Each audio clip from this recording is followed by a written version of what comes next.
Mary here, and welcome to a new edition of Books and Cookies Book Talk. This is my April wrap-up video, the books that I have read during this month, which haven't been quite as much as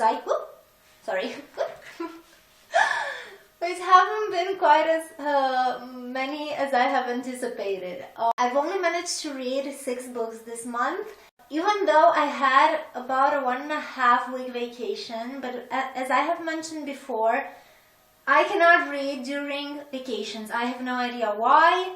I just lack any motivation whatsoever to read. Okay, let's get to it.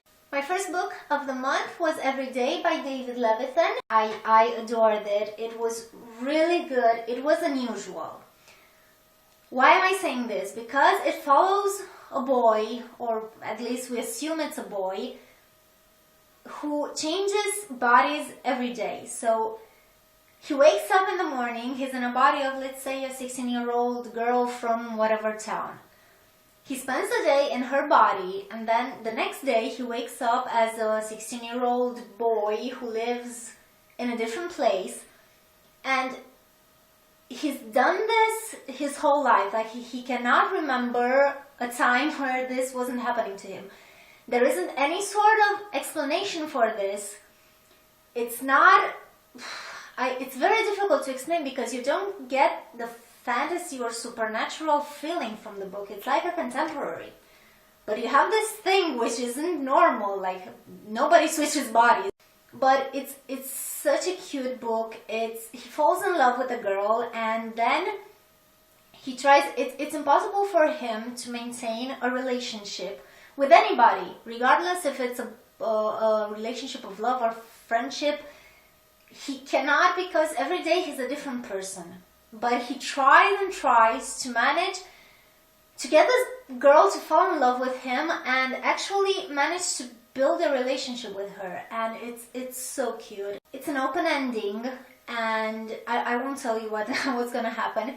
As far as I have understood, there's a sequel coming out. Definitely a really good book, guys. Give it a go. Next up, we have the 3 books in His Dark Materials by Philip Pullman. These books were actually published a while ago. As far as I know, the first one came out in 1995 or something like that. So it's been almost 20 years, and I have never read them until now, but I love them. This was really interesting. It's such a complex world because it's not only set in one universe, to say. You keep hopping from world to world, and it follows the story of Lyra, who is a girl who lives in a world where her soul isn't in her body as it is with us. Her soul is in the form of an animal called a demon. A daemon. I have no idea how to pronounce that properly. Anyway, and it's beside her, so she has conversations with it, and it's so interesting. The book has a lot of religious undertones. It's basically a huge slap to the church. It has the recurring motif of the original sin, of Adam, Eve. There's a prophecy that concerns Lyra that's directly related to this story of the original sin.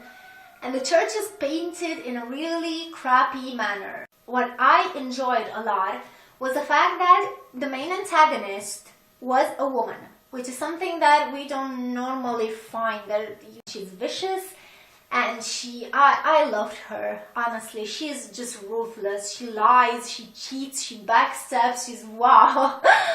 Yeah, so she was really, really interesting to read about. I had a problem with his use of the word presently. I found it like every other page. It was annoying. I was like, come on, you can do better than that word. Find something else. But other than that, it was amazing.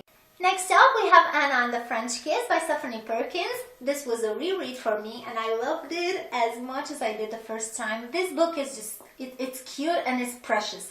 Like, if there was a definition for cute and precious and you could use a book to define these words, this would be it. It's just fantastic. It's so easy to read. It's funny. It's lighthearted. It's just... I read it in 4 hours on the train, guys. The characters characters are likable. Like Anna, the protagonist, is just, she's me. I identify with her so much, and it's just such a romantic book that's set in Paris, and you guys have to read it. Holy crap on a cracker.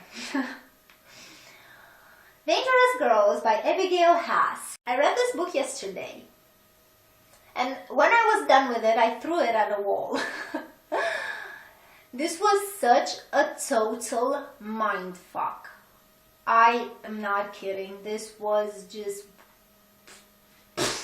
that was my mind when I finished reading it. A group of 7 people, which are high school seniors, are going on spring break to Aruba, and one of the girls in the group is murdered. And they, the investigation kind of latches on a different girl from the group named Anna, and events unfold. I won't give away too much. What I can tell you is that the ending is fucking insane. Jesus, I had a theory in my mind, and I was completely sure that that was what had happened. But sometimes you realize that you are not as smart as you thought you were. And then a book just comes and bitch slaps you in the face. Ha, you idiot. You're not smart, you're stupid. That's what this book did to me. It was fucking insane. This was it. I hope you guys enjoy this. I would love to hear what books you have read during the month of April. I guess I'll see you guys next time. And remember, books for the soul, cookies for the tummy. Bye everyone!